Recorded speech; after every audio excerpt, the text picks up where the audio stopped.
Good morning students. आपने part 3 पढ़ा होगा। पार्ट 3 के आपने नोट्स लिखे होंगे। नोट्स में आपको सबसे पहले क्या करना है, पार्ट 3 हेडिंग लिखना है, पार्ट का नाम लिखना है और फिर श्रुतलेख लिखेंगे, शब्दार्थ लिखेंगे, प्रश्न उत्तर लिखेंगे। एक्सरसाइजेस जो मैं बोलूँगी वो ही आपको कॉपी में करना है, बाकी आपको किताब में ही करके याद करना है। तो आज हम पार्ट 4 डर का सामना कहानी पढ़ेंगे। ये कहानी बेटा स्वामी विवेकानंद के बचपन की कहानी है। स्वामी विवेकानंद एक बहुत ही ज्यादा ज्ञानी इंसान थे। इस कहानी में बेटा ये वाली बात बताई है कि हमें कभी भी डर से भागना नहीं चाहिए, डर का हमें सामना करना चाहिए।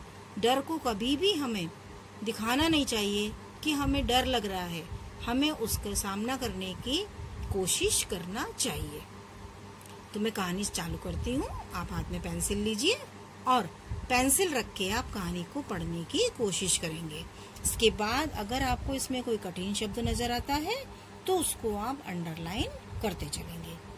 एक 7-8 साल का बालक अपने पिता के साथ जा रहा था। कौन जा रहा था? एक 7-8 साल का। उनकी उम्र कितनी थी तब? 7-8 साल की। रास्ते में जंगल पड़ता था। जंगल में पेड़ों पर बंदर बैठे थे। कौन बैठा था पेड़ों पर? बंदर। बंदर उन्हें देखकर गुर्राने लगे। आपने देखा है ना बंदर कैसे गुर्राते हैं?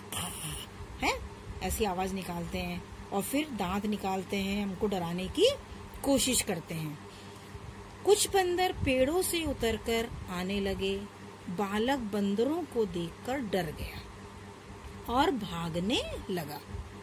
क्या होता है जब कोई भी जानवर हमारे पीछे पीछे आता है या हमको देख के वो कुछ भी मुंह से एक्शन करता है तो डर लगता है। तो उस बालक को भी यही हुआ, उन बंदरों को देखकर डर लगा और वो भागने लगा।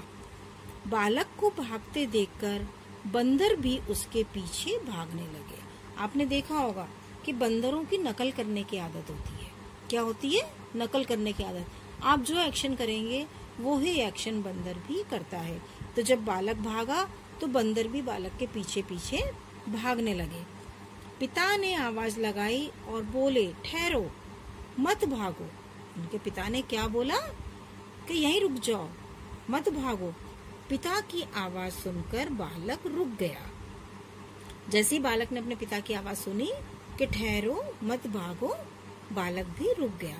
उसने देखा कि बंदर भी वहीं रुक गए। देखो, जब बालक रुका तो बंदर भी रुक गए। वह बहुत हैरान हुआ। उसके पिता भी पास आ गए। उसने पिता से पूछा, ये बंदर रुक क्यों गए थे? फिर से पढ़ेंगे। पिता ने आवाज लगाई और बोले, ठहरो, मत भागो। पिता की आवाज सुनकर बालक रुक गया। उसने देखा कि बंदर भी वहीं रुक गए हैं। वह बहुत हैरान हुआ। उसके पिता भी पास आ गए। उसने पिता से पूछा, ये बंदर क्यों रुक गए थे? पिता ने कहा, अगर तुम किसी से डरोगे तो वो तुम्हें और डराएगा। जब तुम भागे तो बंदर भी तुम्हारे पीछे पड़ गए, लेकिन तुम्हारे रुकने पर बंदर रुक गए। इसलिए जिस चीज से डर लगे उससे भागो मत, उसका सामना करो। कितनी अच्छी बात बताई थी उनके पिताजी ने कि अगर हमें किसी चीज से डर लगता है तो हमें उससे डर के भागना नहीं चाहिए, उसका हमें सामना करना चाहिए। बालक ने यह बात अपने मन में बिठा ली। इस बालक का नाम था नरेंद्र नाथ दत्त। क्या नाम था इस बालक का? नरेंद्र नाथ दत्त। नरेंद्र ही बड़े होकर स्वामी विवेकानंद कहलाए। स्वामी विवेकानंद, देखो बेटा, ये स्वामी विवेकानंद का चित्र है ना। स्वामी विवेकानंद बहुत ही ज्यादा ज्ञानी व्यक्ति थे। तो स्वामी विवेकानंद का जन्म 12 जनवरी 1863 12 जनवरी 1863 को कोलकाता में हुआ था। कोलकाता, अब हम कोलकाता बोलते हैं, उस समय कोलकाता को क्या बोलते थे? कलकत्ता। क्या बोलते थे? कलकत्ता।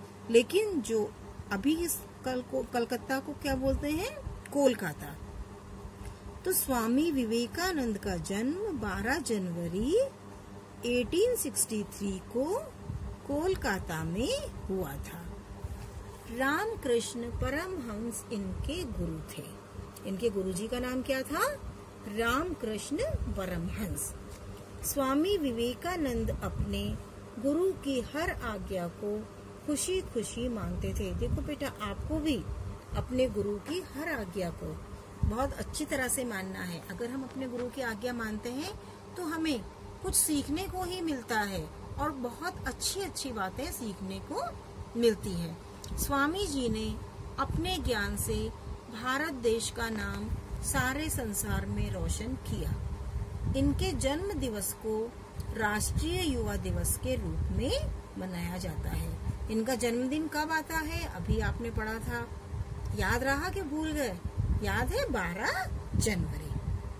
कितनी जनवरी? 12 जनवरी। अब आपको क्या करना है? इस पाठ के कठिन शब्दों को ढूंढना है और फिर इन शब्दार्थ को कॉपी में लिखना है। देखो, शब्दार्थ दिए हैं बुक में। रास्ता, राह, जंगल, वन, डर, भय, ठहरना, रुकना, हैरान होना, अचरज करना, गुरु, शिक्षक, ज्ञान, जानकारी।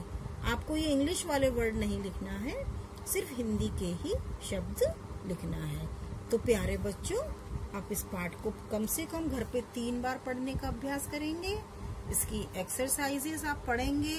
अगर आप कर सकते हैं तो करने की कोशिश कीजिए, नहीं तो नेक्स्ट वीडियो में मैं आपको इसकी एक्सरसाइज करवाऊंगी।